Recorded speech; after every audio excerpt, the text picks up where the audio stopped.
Good morning, everyone, and welcome to Diana's Treasures.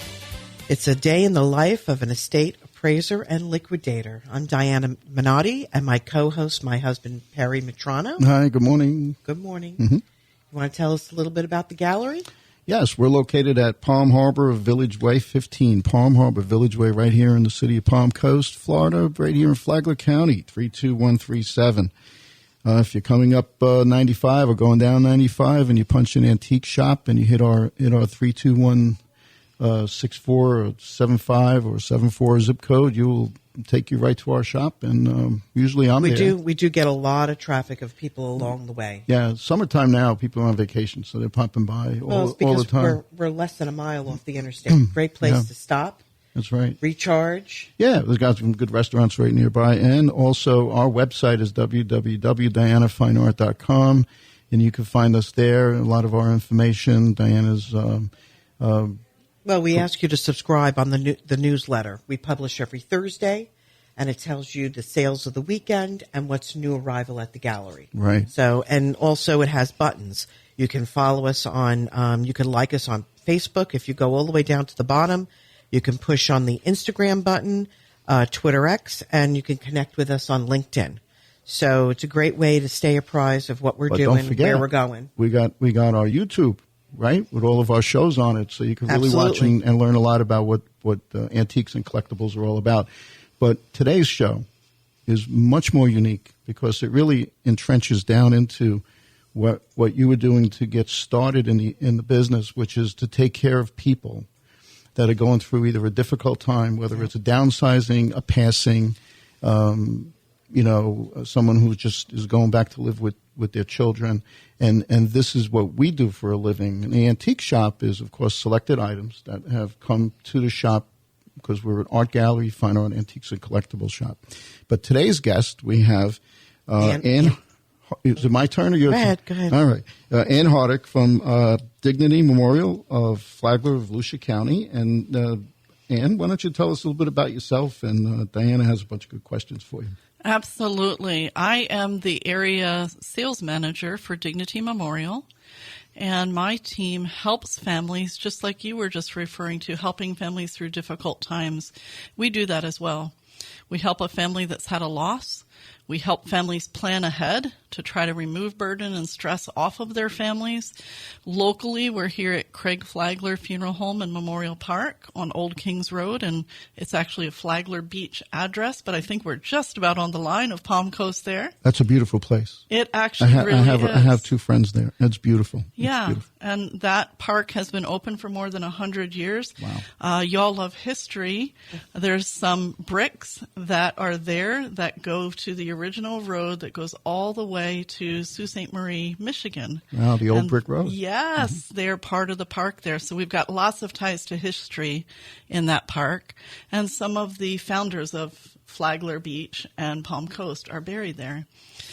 We've also got a facility in Ormond Beach, Volusia Memorial Funeral Home and Cemetery there. And then in Port Orange, our Volusia Memorial Funeral Home. So we like to call them the same name, but they are two different facilities, beautiful facilities. Our funeral directors and our team of people, our staff there, are serving families to help them make decisions that are right for them and their families and help guide them through that grieving process. Diana, how did you guys meet? Well, I think we met before. We met through the Estate Planning Council. Yes, ma'am. Ann was one of our guest speakers, and it was very, very helpful. And the biggest takeaway I had gotten from it was the ability of being Dignity is more of a big umbrella company of many of the smaller, older companies that were originally in Flagler and Volusia, that you can offer a lot more services because families today, we're living differently. Everything is so much more global. We're not all living in the same house or the same town or like my grandparents in the same apartment building. We're kind of all over the place. And I found that what you were offering was far more than just the typical funeral arrangements. Absolutely. So here in Flagler Beach, It seems that we have a lot of people that are here from somewhere else. They've moved here. They found this great little secret place to live, and a lot of people have moved here from other areas. So sometimes when they pass, we have to get them back home.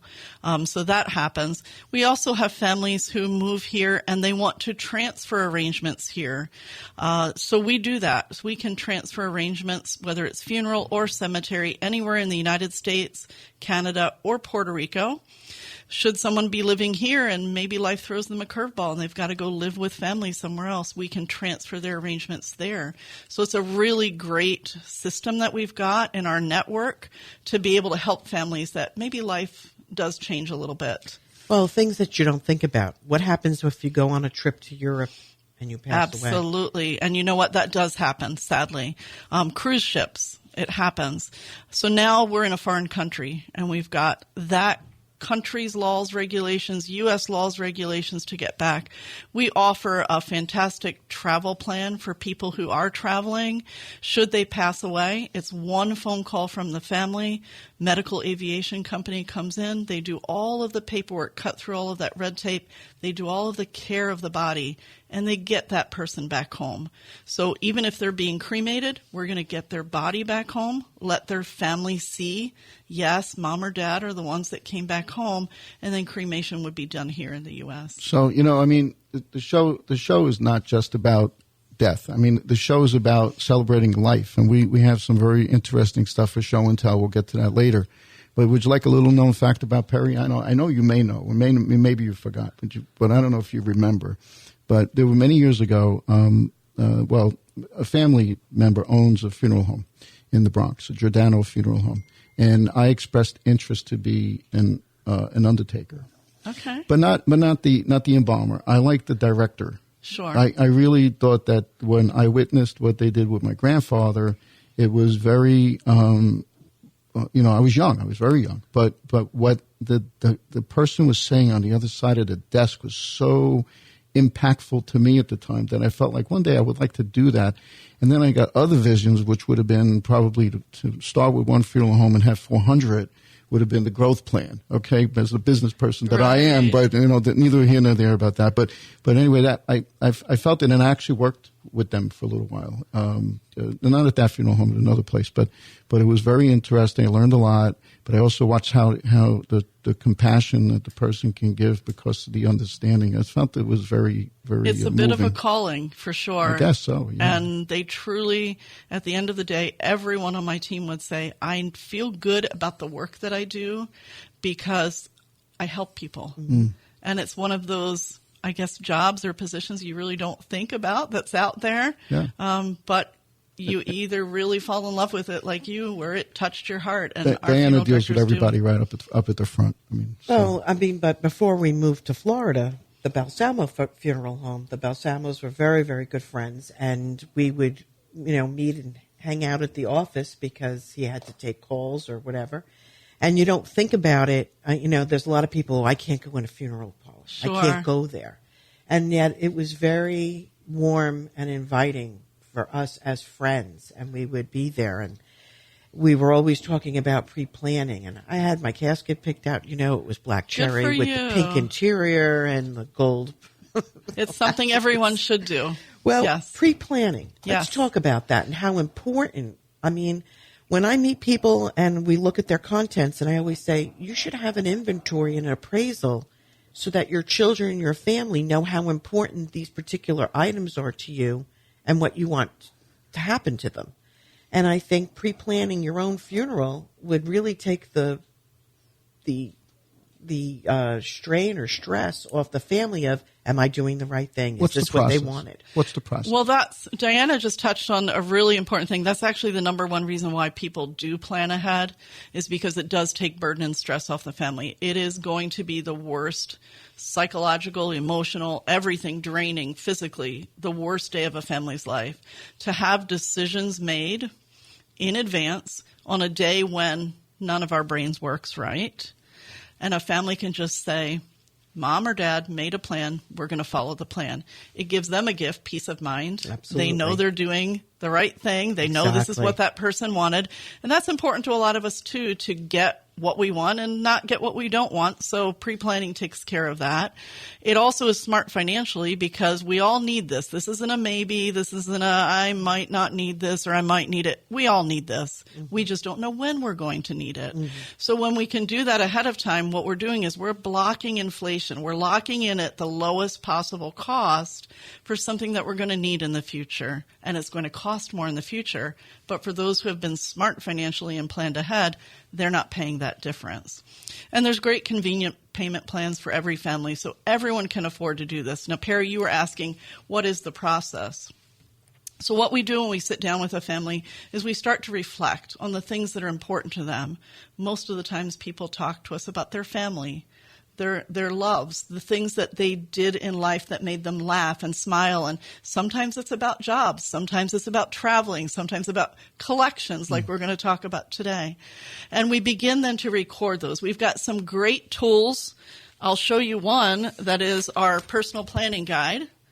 And we provide this absolutely free to every family. And it answers just an avalanche of questions that a funeral director will ask a family that day, about 100 different big and little decisions. The first half of the book really lays out a plan of this is what I want for my service. This is what I don't want. This is what I want cremation. I want a casket. I want a mausoleum, whatever the family's deciding. The second half of the book is really going to help them with estate planning and closing an estate and even some of the things that you deal with in your business. Then we actually support that. We put a plan in place, and that means putting some money behind that, making a plan that works for you. And then we encourage everyone, share this with your family that you've done this. Don't be surprised that they're going to be a little bit surprised and shocked. Oh my gosh, you did this. Who's sick? Nobody's sick. We love you. We're doing this in advance because we love you. And here's where all my important papers are. And when the time comes, you go there because everything's written down for you. So that's kind of 4 simple steps of how we take care of families in advance. That's actually quite a good gift, actually. When you think about it, it's not morbid in any way. It's actually like, hey, I'm really planning. Exactly. So that's really it's a good. gift of love. It's a gift of love. Another takeaway I got from your speaking engagement was the amount of community outreach that Dignity as a company does, especially in catastrophic situations. I was taken back. I really didn't realize how involved you were. Absolutely. We're in communities where we see here in Florida, we're kind of worried about hurricanes. Some other states may be worried about floods or fires or earthquakes or other natural disasters.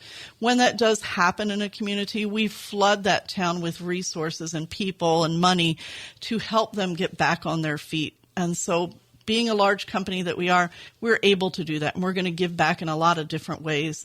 Also with our veterans, we've got a homeless indigent veterans program that we're just going to step forward and take care of those folks too. That's really wonderful. Absolutely. And before we move on to the next segment, but it's time. Okay.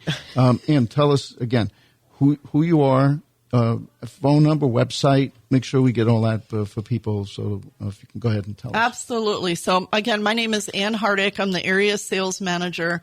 I can help you or help direct you to the proper people. I'm going to provide my cell phone as probably the easiest way to reach me because I do move around between the locations is 252-801-1662. That's 252-801-1662.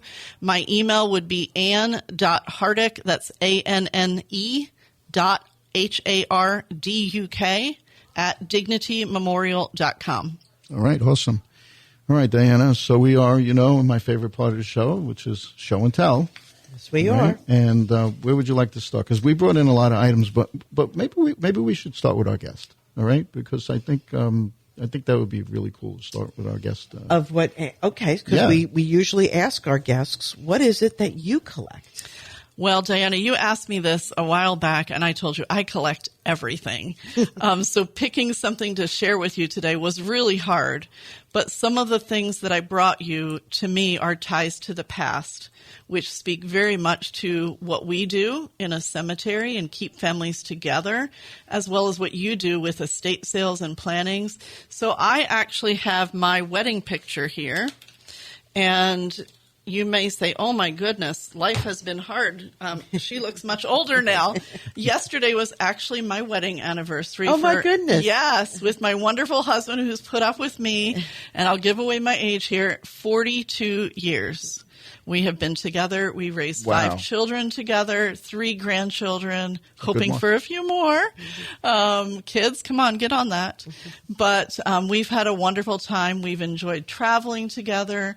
And just, hey, it hasn't all been all rosy, but we've gotten through it together, and he's been a great partner for me. So that's a tie to my past.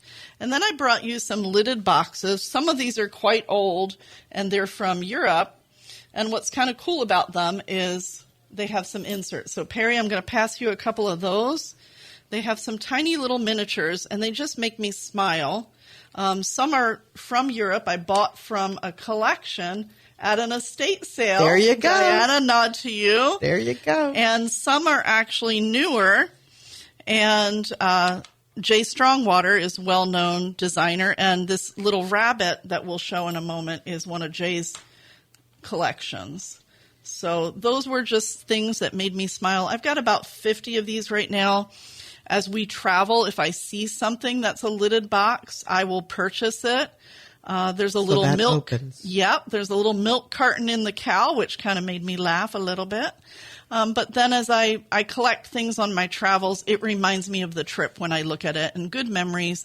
We're trying to build good memories with our family and try to travel with our kids and grandkids as much as we can as well. So some of our younger folks may recognize this, and that's Madeline. Mm-hmm. And she's got a little insert there that isn't removable, but they'll recognize her from TV and books and movies. They're little porcelain trinkets, and the Europeans were pretty famous for that. Yes. But to find these treasures at an estate sale was just wonderful to me. I didn't buy the entire collection, but I did buy about 50 pieces that just spoke to me. And then I've collected some of the newer pieces, like the Jay Strongwater bunny basket there that just was beautiful to me. So the pieces that we've brought today, some of it's from our personal collection, some of it is from the gallery, which is available for sale. When we were talking about, well, what should be an appropriate show and tell item, we thought about, well, it's all about people. And so we have some portraits. I would like to start, these are extremely fragile. They're 18th century needlepoint in an oval gold leaf frame. That's beautiful, Diana. They really are stunning. The workmanship is beyond, and it's sad that we really don't do a lot of this today. But this was our, as a woman, this was your chore to show your artistic merit. So this on the back, it's hard to see, but it's got an old tag on it, and it says Ipswich, which is Great Britain, England. Right? Yep. Yeah, that's how old this is. So. When we talked about, I had asked you, Anne, does the funeral parlor offer jewelry or items? Because I know that people want to have something close to them at all times. So there is this sort of memorial jewelry. This is a Victorian piece. If you want to hold this up, Harry. Yes. This is a woman at a monument. There's an urn in a memorial cemetery, but on the back is the locks of hair of that person. And that was a very popular Victorian era, for in sure. that Victorian area. We do have some keepsakes that we offer as well with cremated remains or thumbprints or things like that for families that might be meaningful to have that person and that loved one always close to them. We recently had a client, and his ashes were dispersed into this big glass charger, and when the sunlight came through, it was the most beautiful item. This is also a locket, and the front is hand-painted porcelain with enamel, and in the back, if you turn it around, Perry, there's also hair in the locket of that individual. So again, very collectible. This is, my mom had this made for me. My sister's ashes are inside this locket here. And it has a little message on the back, and I find that extremely comforting. Here we have portraits, if you want to show these, Perry. Okay. These are hand-painted. This is this is enamel on porcelain. What era are we talking here? 19th century. Is that good, Mark? And this one here this is hand-painted on ivory. Wow. They're beautiful. Now, when we think of portraits, though, I had to bring this in. This is one of my little trinkets in my office, and it is a pewter reproduction of Norman Rockwell. It's the famous triple portrait, where Norman Rockwell is looking in the mirror, painting a portrait of himself, painting that portrait of himself.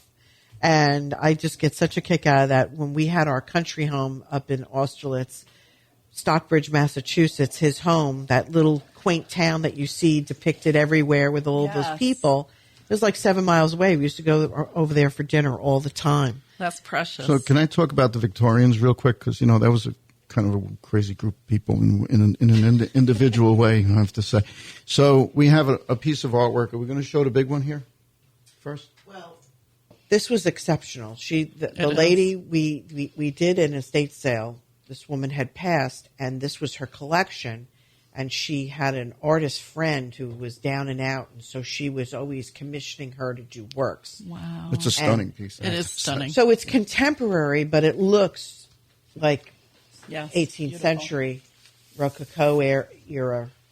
Well, what I was getting to on the photograph, and this photograph right here, right, this is a photograph, right? Is that good, Mark, where it is? That is a photograph, and this was a family that we liquidated recently. And the family photo, I mean, nobody in the family really knew who these people were because you're going back generations. But this is usually, people, when was a time that you would get your portrait done? And it was family gatherings. It was a woman or a man coming of age. It was a couple getting married. And quite often, it was someone who passed. Mm-hmm. And they would have their portrait done as a commemoration. That's what I was getting to. So this isn't Victorian. This is after. This is probably 1900s through to maybe the 20s, I would think. Yeah. All right. So, but in the Victorian pictures, if you see a bunch of people sitting from anywhere from 1860s when photographs were really starting to come out, they would bunch the family up, very similar looking to that picture there, where the family would get together, but one of them was actually dead. Yeah. In the pictures. So, yeah, I mean, that was like important. It was a serious thing, for that. It wasn't not anything to make light of at the time. Right. It was like that. If you had money, you did take that picture, so that was very important. So, and it's changed quite a bit, obviously. That stopped whenever Victorians left. Sure. Pictures give us a tie to our past, though. Yes. And that's important for folks. Well, we're down to the... because I'm sure, like you ask people, bring in your photographs. Absolutely. And put together a CD-ROM. Very popular. We put it drive. together, but yes, it's very popular. What is this, Diana? Well, that is actually a Victorian photo album. It is in a blue velvet. It's extremely old, and we have it at the gallery, and we ask people not to touch it, that we will handle it for you. And it's full of cabinet cards, which was late 19th century into the early 20th century. And you can go through this entire album and really get a good sense of all of these family members. It's quite the collection. I find it very interesting because as you go through it, like my father's mother and all of her sisters, all four, they were seamstresses. What is that? And all of their wedding pictures, it was the same dress, but they would alter it 4 different times for each family member because they didn't have the money back then to spend on a designer dress. That's a daguerreotype, that's or tintype. It's an early type of photography. Okay, you made me bring this. Well, because if you couldn't afford a portrait, hiring an artist to come and sit with you and paint your portrait. They would do a cutout, a paper cutout, or, you went from an oil portrait to a photograph, and then this was the least expensive, would be to do a paper silhouette. So this was done by Helen Inglesby, a Savannah artist. So this is a Southern gentleman here. So we get quite a bit on silhouettes. This one's and old. Some of them are very, there are famous silhouette artists, and they're very collectible. His name is August Edovar. He was born 1789 to 1861. So you're talking about all the way up until pre-Civil War era. Somewhere in there it was done. And these portraits are wonderful. We also offer something similar to our families that's on a canvas. It does look almost like an oil painting. And a lot of our families, probably most popular thing that we offer to display at their service. Right. And it really sets that final memory, how they want that loved one to be remembered. Maybe not sick, not in a hospital bed, right. But hey, this is when they were happy, smiling, a better time. Remember this. And, so you could take a photograph, yes. And it's called a giclée, where it's computer generated, printed on paper or canvas, and framed beautifully, and they keep it in their home as well. Yeah. Mm-hmm. Early, and I get people that say, "Well, who's going to buy this? It's somebody else's kid," So this was a brooch, but right? This was a brooch. That brooch was hand-painted porcelain. That is a photograph, very early. It is a little girl, but, people do buy them when you just want a nostalgic look throughout your house. It might look like, I have a painting of a portrait by August Mosca. He's a famous artist. It's really well done. And I got to tell you, it does look like my son at the time. So I purchased it. Yeah, absolutely. This was a local artist. His name is Renner. Yes. Portrait artist, right? Yes. He was a very well-known regional portrait artist, and also taught, and we had done his estate. And one of my last two favorites. Okay, this is one of my last two. Then my last one's my favorite. This is Whistler's mother, Diana. Cue us in. Who's Whistler and who's it and why? Well, Whistler's dates is his mother? Are 1834 to 1903. It is an etching. It is probably a restrike because it was from the Vincent Price collection. You could have bought at Sears and Roebuck when Sears and Roebuck was a real company. Sears, JCPenney, things like that. So to wrap it up. All right, my favorite one. What do we got here? Well, Ann, you brought your wedding portrait. I found my baby picture. I love it. And so there you have it. It's me. I'm holding the blocks with my name. And that was a very popular thing to do back in the day. So you're very cute, baby. Yeah. Aww. Thank you. So just to wrap it up in conclusion, DianaFineArt.com. You can pick up the newsletter. You can subscribe to the newsletter. You can look at our eBay, Shopify, Poshmark, and Marketplace stores. You can see our social media, like this show, will be on our YouTube channel. Just to recap the week of sales, we had a sale called Swarovski and More. And if you missed out on purchasing those Swarovski collectible, those little crystal animals and peoples, they were very cute. They have been brought back to the gallery. What hasn't sold, I have some of that there. There was some really great Waterford goblets. We have those at the gallery now. And the remaining furniture, I still have the French Provincial walnut dining room set and the trio of tables and a sleeper sofa. If you've got company coming in this summer, the kids are coming down. I do have it's clean as can be. I don't think anyone's ever slept on it. I do have that. As far as upcoming estate sales for July, we have two really impactful sales. One is 98 Clubhouse Drive, beautiful view, $1 million home, lovely, lovely designer contents. And 29 Lagoon Way is just all brand new, lovely stuff. I think people will be happy to see it. Our gallery sales from now through the end of the month, we're going to celebrate and be patriotic and celebrate the 4th of July. So we will have all kinds of summer sales throughout the month. And the Estate Planning Council, we are taking a break July and August, and our next meeting will reconvene in September.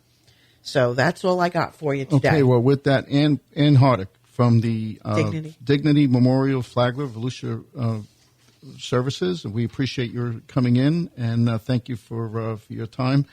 And, folks, we'll see you next week. Thank you so much. Thank you. Thank you, Ann. We really appreciate it. Thank you. Bye-bye. And thank you, Mark. Thanks, Mark.